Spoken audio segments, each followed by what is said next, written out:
थाखा फवासेयाव मा दाम? 15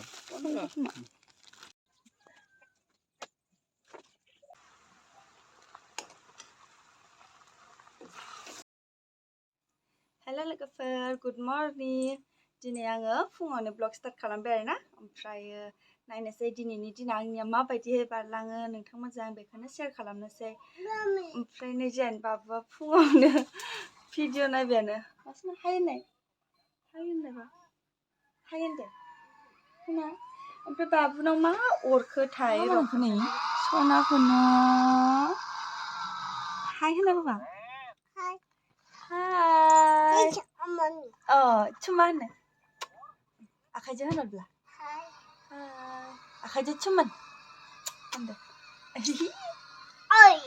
ओमफ्राय जुबुआ मा नायो नोंथांमोननो आं देखायनि दे र' नाय जानो जुबुआ माबायदि भिडिअखौ नायनो माइ मामा बेटल आंखौ नायनाय खनसे हाय होनदो हाय मामि नोंनो मामा नाम जुबु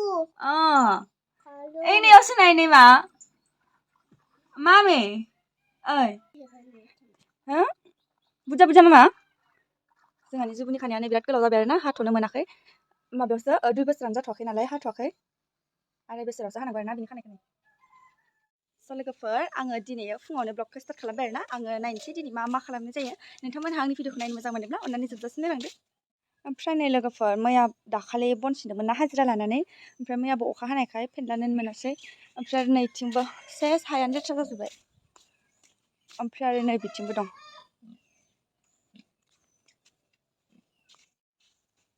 बन जाबनि लोगोफोर बन नै फोराननो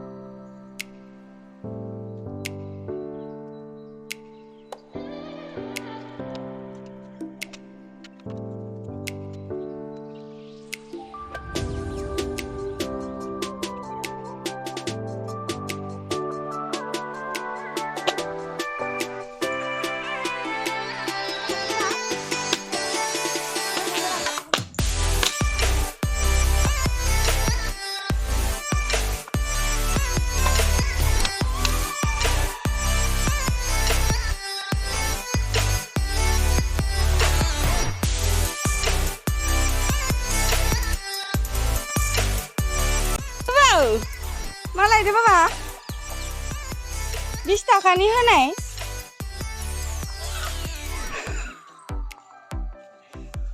फार्स्ट टाइम आलु जाहांदो नै थासुमलि गोथांथारनि मोजां मोजां गुरै गुरैखौ नायना होदो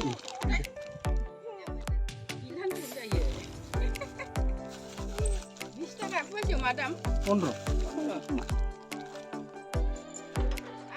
फार्स्ट टाइम नै थासुमलि लाखिबाय जालायनोसै एबार खामानि मावनायनि दसे थानानै साहा जानोसै नै सोर मोजां मोनो आं बिराद मोजां मोनो फार्स्ट टाइम थासुमलि जानोसै नै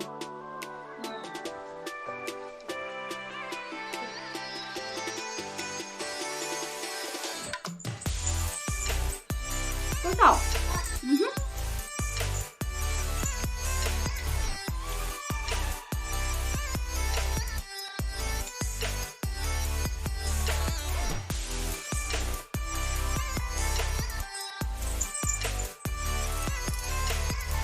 Saन्दुं राजा ओंखारबोबाय नै जोंना गुसुं गुसुंल'सै मेलायना होनोसै जाबजाला बेखौ जाबबाय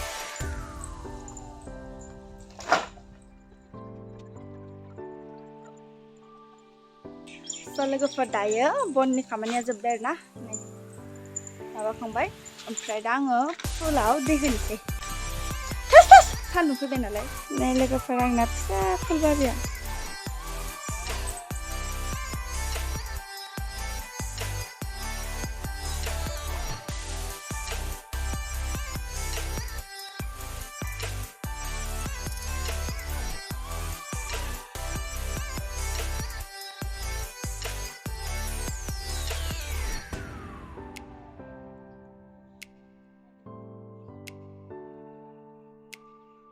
ओइयावसो दोङो ओइ सारियावसो दोङो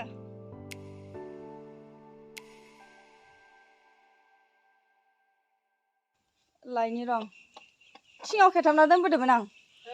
थिङाव खेथाबना दोनदोंमोन थिङाव लामानियाव ओमफ्राय नै लोगोफोर जा दिनै मैथाजों ना जालायनोसै आरोना गोथावनो बे सारायाबो दुंखाबाय नै आं दायो नाखौ एवफ्रामना लाग्रोसै आरो ना ओमफ्राय नैबे नाया माथामा मैयानि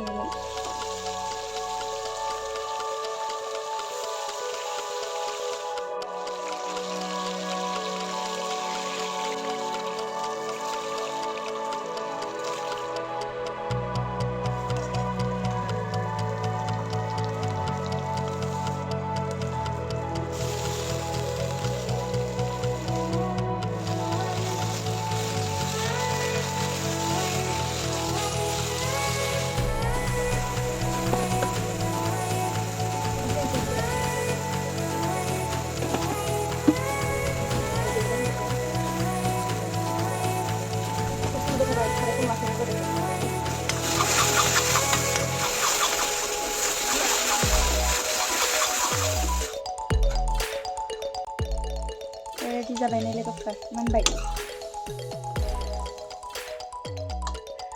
लोगोफोर नै रेडि जाबाय दायो बेयाव दङ मैथाजों ना खर' ओमफ्राय नै बेवहाय आलुजों ना जानोसै लोगोफोर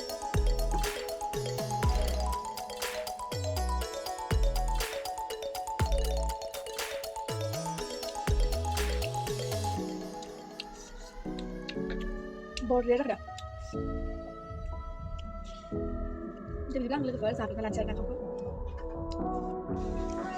स' लोगोफोर दायो ओंखाम जाखांनानै जिरायबाय आरोना आङो नै लामायाव ओमफ्रायहाय भिडिअ'आथ' जेसेबांनो खालामगोन एसेबांनो गोलाव जागोन ना बेनिखायनो आङो दिनैनि भिडिअ'खौ बेखिनियावनो दोनथ'नोसै आरोना लोगोफोर नोंथांमोना आंनि भिडिअ'खौ नायनानै मोजां मोनदोंब्ला अन्नानै लाइक कमेन्ट खालामबानो जाबाय माबायदि मोनखो ओमफ्रायहाय आंनि चेनेलाव सोरबाफोर गोदानब्लाथाय अन्नानै आंनि चेनेलखौ साबस्क्राइब खालामनानै होदो आरो मोजां मोनदोंब्लाथाय लोगोफोरजों शेयार खालामदो आरोना स' बाय बाय नेक्स्ट भिडिअ'आव थाबैनो लोगो मोनफिनगोन